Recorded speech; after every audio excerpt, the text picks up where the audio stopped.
Hello everyone, నేను doctor Mounika, consultant, fertility expert, 49 hospital, LB Nagar, Hyderabad. Unexplained infertility గురించి మాట్లాడదామండి ఈరోజు. ఈ అన్ఎక్స్ప్లెయిన్డ్ ఇన్ఫర్టిలిటీ అంటే అందరికీ తెలిసి ఉండకపోవచ్చు, కానీ సమస్యలేమి ప్రాబ్లంతో బాధపడుతూ ఎవరైతే ఫర్టిలిటీ సెంటర్కి వెళ్ళారో సో వాళ్ళకు కొన్ని టెస్ట్స్, ఇన్వెస్టిగేషన్స్, స్కాన్స్ చేసిన తర్వాత ఈ డయాగ్నోసిస్ ఇస్తూ ఉంటారనమాట కొంతమందికి. ఎలా ఈ డయాగ్నోసిస్ వస్తుంది అంటే, కపుల్స్ మాకు ఎవరైతే ఓపీడీలో, అవుట్ పేషెంట్ డిపార్ట్మెంట్లో మాకు రోజు కపుల్స్ ఎవరైతే వస్తుంటారో వాళ్ళలో ఇంచుమించు 30-40% కేసెస్ ఇదే ప్రాబ్లంతో బాధపడుతుంటారు. ఈ ప్రాబ్లం ఏంటంటే అండి, మేము కపుల్ వచ్చినప్పుడు మా దగ్గర మాకు వెరీ క్లియర్ ఫార్మాట్ ఉంటుంది. అంటే ఈ టెస్ట్స్ ముందు జరిగిపోవాలి, వాళ్ళకి ప్రాబ్లమ్స్ ఏమైనా ఉన్నాయా లేవా చూడడానికి. లేడీ సైడ్ నుంచి మేము కావాలనుకునేది ఒక స్కాన్లో గర్భసంచి, అండాశయాలు చూసుకుంటాం.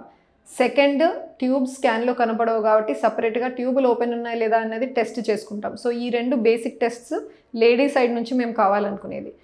భర్త సైడ్ నుంచి వీర్య కణాల పరీక్ష. సో ఈ 3 టెస్టులు కనుక భర్త భార్యవి ఇద్దరివి అయిపోయి ఈ 3 టెస్టులలో ఎటువంటి ప్రాబ్లం మనకు బయటపడలేదనుకోండి, అయినప్పటికీ ఆ కపుల్కి 1 year మీదగా వాళ్ళు ట్రై చేస్తున్నప్పటికీ ప్రెగ్నెన్సీ రాలేదనుకోండి, అటువంటి కపుల్స్ని మేము అన్ఎక్స్ప్లెయిన్డ్ ఇన్ఫర్టిలిటీగా డెసిగ్నేట్ చేస్తాం. ఇన్ఫర్టిలిటీ అన్ఎక్స్ప్లెయిన్డ్ అన్న వెంటనే అన్ఎక్స్ప్లెయిన్డ్ అన్నామే కానీ దానికి ప్రాబ్లం ఏం లేదు అని అనట్లేదు. ఇక్కడ ప్రాబ్లం ఉండొచ్చండి, కానీ మనం చేసే వెరీ సూపర్ఫిషియల్ ఓవర్వ్యూ టెస్ట్లో మనకి బయటపడట్లేదు. ఏవి ఇమీడియట్గా బయటపడతాయంటే, హస్బెండ్కి కణాలు తక్కువ ఉన్నాయి, లేదా 0 కౌంట్ ఉంది, లేదా లేడీలో ట్యూబ్స్ 2 బ్లాక్ అని వచ్చాయి ట్యూబ్ టెస్ట్ చేసినప్పుడు. అదర్వైజ్ స్కాన్లో గర్భసంచులు ఏదో గడ్డల్లాగా కనపడుతున్నాయి, అండాశయాల్లో గుడ్లు బాగా తగ్గిపోయాయి, ఇట్లా ఏదన్నా very in the face problem కనపడుతుంది అంటే వాళ్ళకి ఆ ప్రాబ్లం ఉంది అని ఎక్స్ప్లెయిన్ చేసి అకార్డింగ్గా ట్రీట్మెంట్ అనేది చెప్తూ ఉంటాం. బట్ ఈ అన్ఎక్స్ప్లెయిన్డ్ ఇన్ఫర్టిలిటీలో అన్నీ బాగున్నప్పటికీ వాళ్ళకి రావట్లేదు, అండ్ ట్రీట్మెంట్స్ ఏం ట్రై చేస్తున్నా కూడా కావట్లేదు. సో చాలా ఫ్రస్ట్రేటెడ్ అవుతారనమాట కపుల్స్. ఏం లేదు అంటున్నారు కానీ రిజల్ట్ అయితే కనిపించట్లేదు అని చెప్తారు. ఈ అన్ఎక్స్ప్లెయిన్డ్లో ఏ ప్రాబ్లమ్స్ అయ్యి ఉండొచ్చు అన్న కాజెస్ లిస్ట్ చేయగలిగితే, అండాశయంలో గుడ్డు పెరిగి విడుదలవుతుంది అని స్కాన్లో కనపడినప్పటికీ ఆ విడుదలైన ఎగ్ ట్యూబ్లోకి ఎంటర్ అయిందా లేదా అన్నది మనం స్కాన్లో చూడలేమండి. అండ్ ట్యూబ్లో వెళ్ళిన తర్వాత ఎన్నో కోట్లలో కణాలు కరెక్ట్గా గర్భసంచి మూతి దగ్గర పడిన తర్వాత అవి స్విమ్ చేసుకుంటూ కనీసం ఒక్క కణమన్నా గుడ్డుని ట్యూబ్లో ఉన్న గుడ్డు వరకు రీచ్ అవ్వగలగాలి. సో అది జరుగుతుందా లేదా అన్నది కూడా ఎవరు చూడలేరు. గుడ్డు కణం ఒక చోట చేరిన తర్వాత గుడ్డు గోడను దాటి కణం లోపల వెళ్ళడానికి ఫర్టిలైజేషన్ అనే స్టెప్ అంటాం. సో ఈ ఫర్టిలైజేషన్ స్టెప్లో ఎన్నో రియాక్షన్స్ ఉంటాయి, మల్టిపుల్ రియాక్షన్స్ అన్నీ కరెక్ట్గా జరిగితేనే ఈ ఫర్టిలైజేషన్ అనేది జరుగుతుంది. సో ఆ కలయిక జరిగిందా లేదా. అండ్ లాస్ట్ అన్ఫార్చునేట్ పార్ట్ ఏంటి అంటే, ఒక పిండం తయారైంది అనుకుందాము, అయిన తర్వాత కూడా అది జన్యుపరంగా ప్రాబ్లమ్స్ ఏదన్నా ఉన్నాయంటే గర్భసంచి వరకు చేరుకున్న ఆ గోడ అతుక్కొనివ్వదనమాట, రిజెక్ట్ చేసేస్తుంటుంది. ఇవన్నీ మనకు బయటపడవు.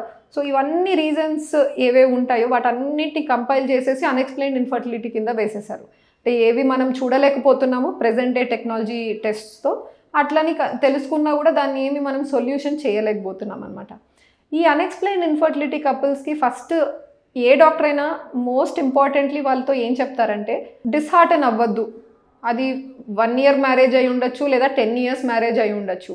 అన్ఎక్స్ప్లెయిన్డ్ ఇన్ఫర్టిలిటీ అన్న వెంటనే వాళ్ళకి న్యాచురల్గా ప్రెగ్నెన్సీ వచ్చే అవకాశం ఎక్కడొకటి ఉంది, లేదు అని అయితే we're not denying. So first thing మేము రిపీటెడ్లీ స్ట్రెస్ చేసేది ఏంటి అంటే, న్యాచురల్గా ప్రెగ్నెన్సీ వచ్చే అవకాశం ఉందండి, వీ జస్ట్ డోంట్ నో అది ఏ మంత్లో జరగచ్చు అనేది. అయినప్పటికీ వాళ్ళు ఇన్నిసార్లు న్యాచురల్గా ట్రై చేస్తున్నారు, పీరియడ్స్ రెగ్యులర్గా వస్తున్నాయి, అంతా బాగానే ఉంది కాబట్టి వాళ్ళు మా దగ్గరకు వచ్చినప్పుడు మళ్ళీ అంతా బాగానే ఉందండి, మీరు వెళ్ళి న్యాచురల్గా ట్రై చేసుకోండి అంటే nobody will like it, no couple likes it. ఏదో ఒక ట్రీట్మెంట్ మనం ఇవ్వాలనే కోరుకుంటారు. సో మేము కూడా మా సైడ్ నుంచి మేము ప్రోటోకాల్ ఒకటి తయారు చేసుకున్నాం ఇటువంటి కపుల్స్కి. మేము ఏమంటామంటే, ఇనీషియల్గా ఒక 5-6 cycles ట్యాబ్లెట్స్ ఇచ్చి గ్రోత్ మానిటర్ చేసుకుంటూ, సో టైం విడుదలైందండి, ఈ 3-4 days టైంలో హస్బెండ్ వైఫ్ ట్రై చేసి చూడండి, మ్యాక్సిమం ఛాన్సెస్ ఉంటాయని ఫస్ట్ ఆఫర్ చేస్తాం. ఓవ్యులేషన్ ఇండక్షన్ ట్రీట్మెంట్ ఇవి ఒక 5-6 cycles ట్రై చేసి అయినా ప్రెగ్నెన్సీ రాలేదంటే నెక్స్ట్ IUI cycles. IUIలో అంటే గుడ్డు విడుదలైన రోజు భర్త కణాలని లేడీ గర్భసంచిలో వేసే పద్ధతి. ఇది కూడా ఒక 3 cycles దాకా మేము ట్రై చేస్తాం. ట్రై చేశాక అవి కూడా ఫెయిల్ అయ్యాయి అనుకోండి, దెన్ ఏమొస్తుందంటే, ఒకటి డైరెక్ట్గా టెస్ట్ ట్యూబ్ బేబీ పద్ధతి కన్నా వెళ్ళొచ్చు, లేదా లాపరోస్కోపీ కెమెరా వేసుకొని లోపల ఏమైనా ప్రాబ్లమ్స్ ఉన్నాయో చూసుకొని సరి చేసుకొని మళ్ళీ ఇంకొక 3 cycles IUI అయినా ట్రై చేయొచ్చు. ఈ respective treatment success rates unexplained ఇన్ఫర్టిలిటీలో ఎలా ఉంటాయంటే ఓవ్యులేషన్ ఇండక్షన్లో హార్డ్లీ 8 to 10% ఉంటుందండి. ఐయుఐలో కూడా ఒక 15 to 20% ఉంటుంది. ఐవీఎఫ్లో ఒక 40 to 50% దాకా సక్సెస్ రేట్స్ ఇవ్వడం కుదురుతుంది. డిఫరెన్స్ ఏంటి అంటే నేను అన్నాను ఎగ్ ట్యూబ్లోకి వెళ్ళిందో లేదో నాకు తెలియదండి, ఎగ్ కణం కలిసాయో లేదో తెలీదు ఐయుఐ ట్రీట్మెంట్స్ లేదా న్యాచురల్ ట్రై చేసేటప్పుడు. ఐవీఎఫ్లో ఇవన్నీ మనం ఓవర్కమ్ చేయొచ్చు. ట్యూబ్లో జరగాల్సిన స్టెప్స్ అన్ని మనం బయట ల్యాబ్లో చేస్తున్నాము.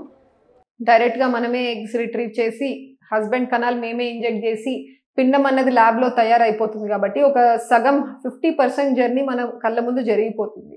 బట్ రిమైనింగ్ 50% ఆ తయారైన పిండం మేము గర్భసంచిలో ఇంట్రడ్యూస్ చేశాక అతుక్కుంటుందా లేదా అన్నది చాలా ఫ్యాక్టర్స్ మీద డిపెండెంట్ ఉంటుంది. ఎస్పెషలీ ఆ జీన్స్ జెనెటిక్ స్ట్రక్చర్ అన్నది గాడ్ క్రియేటెడ్ ఎంత కాంప్లికేటెడ్ ఉంటుందంటే ఇప్పటి వరకు nobody in the entire world, అది అమెరికా కావచ్చు, యూరప్ కావచ్చు, వేరే విదేశాల్లో కావచ్చు, ఎక్కడ కూడా పూర్తిగా మన జీన్స్ చదివేంత టెక్నాలజీ ఇంకా రాలేదండి. They are still on that verge. అంటే ఇప్పుడు ఎన్నో అడ్వాన్స్ టెస్ట్స్ వచ్చాయి, ఎన్ని క్రోమోజోమ్స్ ఉన్నాయి చూడడము, లేదా ఒక పర్టిక్యులర్ జీన్ డిఫెక్టివ్ ఉందా లేదా చూడడం, అవి చేయగలుగుతున్నామే. కానీ ఎంటైర్ జెనెటిక్ మేకప్ ఒక ఇండివిజువల్ లేదా ఒక సెల్లో ఎంటైర్ జీన్స్ చదివేంత టెక్నాలజీ ఇప్పటికీ కూడా లేదు.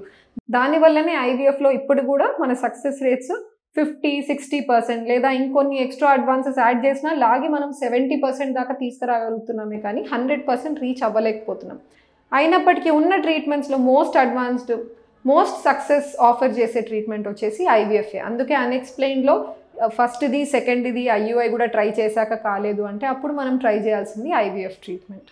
Thank you.